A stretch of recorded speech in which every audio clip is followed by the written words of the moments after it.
اچھا علی بھائی، اگلا سوال ہے کہ صحیح بخاری کی جو حدیث نمبر ہے 5069، اس کا مفہوم ہے کچھ پورشن، اس میں یہ لکھا ہوا ہے کہ اس امت میں اچھے لوگ وہی ہیں جن کی بہت سی عورتیں ہیں، تو اس کی ذرا ایکسپلینیشن کر دیں ذرا۔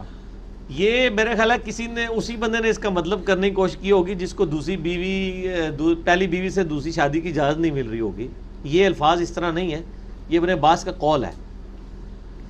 وہ اصل میں شادی کی ترغیب کے اوپر بات کر رہے تھے۔ وہ تو بخاری مسلم میں حدیث سے آپ کو پتہ نا، 3 لوگ آئے نبی علیہ السلام کی خدمت میں، آپ موجود نہیں تھے، تو آپ علیہ السلام کی عبادت کے بارے میں امہات المومنین سے پوچھا۔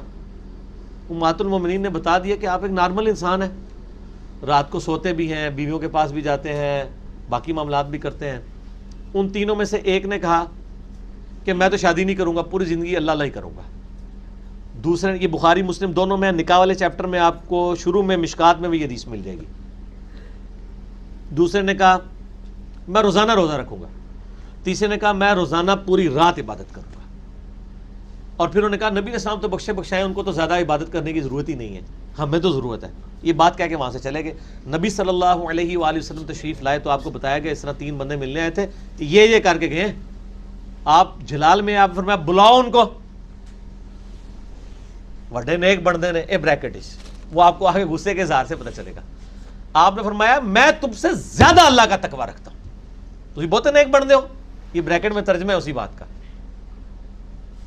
ٹھیک ہو گیا۔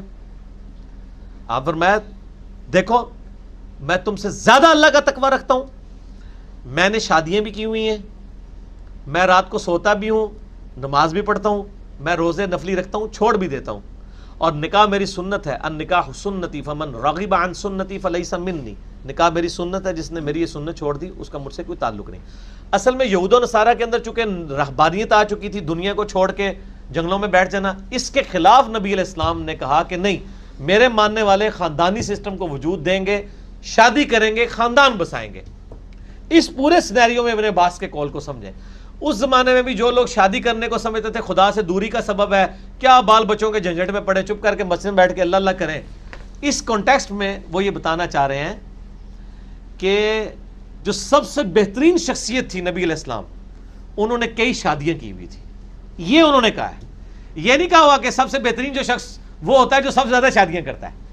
انہوں نے کہا کہ سب سے بہترین شخص یعنی محمد صلی اللہ علیہ وآلہ وسلم، یہ تو ان کی سنت ہے، انہوں نے تو اتنی شادیاں کی ہوئی تھی، یعنی بہترین شخص نبی صلی اللہ علیہ وآلہ وسلم، ان کی سنت ہے شادی کرنا۔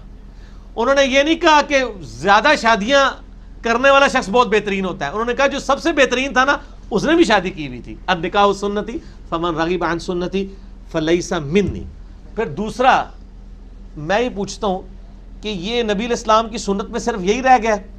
میں نے تو کسی کو نہیں یہ بیان کرتے ہوئے سنا کہ سب سے بہترین شخص وہ تھا جس کی بیٹیاں ہی بیٹیاں تھیں، تو لہٰذا بیٹیاں ہونی چاہیے بندے کی، بیٹے نہیں ہونے چاہیے۔ نبی علیہ السلام یہ تو کبھی کسی نے نہیں، آپ تو بیٹوں کی دعائیں کرواتے پھرتے۔ نبی علیہ السلام کی بیٹیاں تھیں نا، بیٹے تو بچپن میں فوت ہو گئے نا، 4 بیٹیاں تھیں نا، یہ تو کسی نے نہیں کہا۔ ٹھیک ہے، تو یہ ہم عرض ہی کر رہے ہیں، اگر ابن عباس زندہ ہوتے تو ان سے بھی ریکویسٹ کی فارم میں کرتے کہ حضور یہ بھی ساتھ ذرا ارشاد فرما دیں کہ سب سے بہترین شخص وہ ہوتا ہے جس کی بیٹیاں ہی بیٹیاں ہوں۔ یہ تو کوئی نہیں ہے کیونکہ نبی علیہ السلام کی بیٹیاں تھیں۔ اچھا، پھر اس سے بھی آگے سب سے بہترین شخص وہ ہوتا ہے جو 3 مہینے تک جس کے گھر چولہا نہ جلے، کیونکہ نبی علیہ السلام کے گھر نہیں چلتا تھا، بخاری مسلم میں آتا ہے۔ تو سر یہ تو کوئی میں روایتیں نہیں مل رہی ہیں۔ شادیوں کی باری آئی ہے تو ایک روایت کو اس کو اپنے حساب سے مولڈ کر کے تو ابن عباس کے قول کو کہیں سے کہیں بنا دیا۔ قرآن کی ڈاکٹرائن میں تو میرے بھائی قرآن نے تو ایک ہی شادی کو بہتر کہا ہوا ہے۔ کوئی قرآن میں سورۃ النساء میں واضح آیا کہ اگر تمہیں خدشہ ہو کہ تم انصاف نہیں کر سکو گے تو ایک پر اکتفا کرو، خدشہ ہو انصاف نہیں کر سکو گے تو ایک پر۔ تو قرآن نے تو بیسیکلی یہ جو 4 شادیوں کی اجازت ہے، حکم نہیں ہے کہ کرو لازمی۔ یہ کس معاشرے میں ہے؟ اس معاشرے میں جدھر لوگوں نے بے شمار شادیاں کی ہوئی تھی، یہ 4 کے اوپر ان کو ریسٹرکٹ کیا ہے کہ یار اتنی شادیاں نہ کرو، 4 ہی کرو۔ یہ کم کروائی گئی ہیں، یہ نہیں ہے کہ ان کی ایک بیویاں تھیں، صحابہ میں سے کوئی بھی نہیں جس کی ایک بیوی ہو۔ عرب کے لوگ تو آپ کو پتہ نا گرم مزاج، پھر عورتوں کے بھی بڑا مطلب وہ ان کا ایک رجحان تھا عورتوں کی طرف، تو بے شمار شادیاں کرتے تھے، ان کو ریسٹرکٹ کیا تھا کہ 4 تو آگے نہیں پائی کرنی۔ یہ نہیں کہا گیا کہ ایک کرتے سن کہا گیا 4 کرو. وہ 40-50 کرتے تھے, ان کو 4 پہ لایا گیا. اس لیے قرآن کے الفاظ ہی دیکھیں کہ اگر تمہیں خدشہ ہے تو ایک پر اکتفا کرو. قرآن تو ایک کے اوپر. اور میں تو یہ سمجھتا ہوں جو لوگ دعوت و تبلیغ کا کام کرنے والے ہیں, دین کے ساتھ جڑے ہیں, ان کے لیے تو ایک نبھانی بھی مشکل ہو جاتی ہے. ٹھیک ہے, ٹے جائے کہ وہ باقی علماء جو ہیں وہ تو نبھا سکتے ہیں جی, کیونکہ انہوں نے دین کا کام نہیں کرنا ہوتا, فرقے کرنا ہوتا ہے.